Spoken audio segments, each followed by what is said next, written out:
रावण बाण महाभट भारे, देखी सरासन काहि सिधारे। अरे रावण जिस बाण को, जिस धनुष को दूर से प्रणाम करके चला गया, वो धनुष कोई साधारण नहीं है।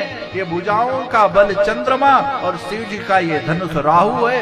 इस कठोर धनुष को जो तोड़ेगा वो उसकी विश्व विजय कीर्ति होगी और माँ जनक नंदनी उसके गले में वरमाला डालेगी। अब सोचिए, इतना सुनना था।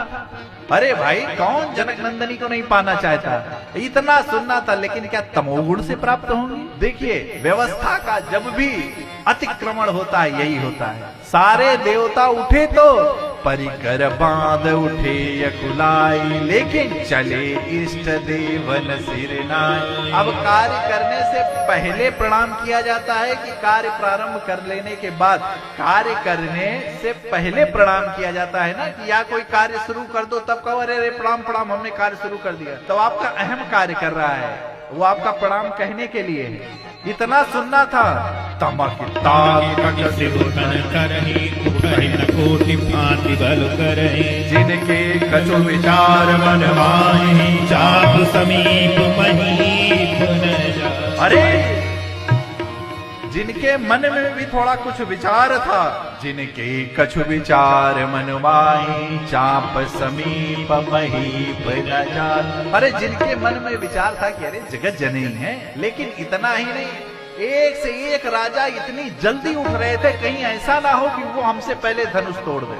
वो दौड़ करके उठे कि ऐसा ना हो कि वो धनुष तोड़ दे, लेकिन मेरे प्रभु चुपचाप बैठे हैं। इतने में भूप सहस दसई कहीं बारा, लगे उठावन टरई नटारा। ये संगठन नहीं था, मिलना नहीं था, ये तो मजबूरी थी कि कहीं ऐसा ना हो कि कोई और तोड़ दे। अब आप सोचो, ये क्या है? इस वृत्ति से कभी विजय प्राप्त हो सकती थी? क्या जरूरत थी 10,000 राजाओं को उठने की? लेकिन ईर्षा कि भाई, अब सोचो यदि 10,000 राजा उठा देते तो बाद में कितना भीषण युद्ध होता, क्योंकि जानकी जी का तो ब्याह एक से होता, तो 10,000 आपस में लड़के मर जाते। इसीलिए धनुष हिला तक नहीं। श्रीहत भय हारी जी राजा, बैठे निज निज जाय समाय। अरे देव तनुज धरि मनुज शरीरा, विपुल वीर आए।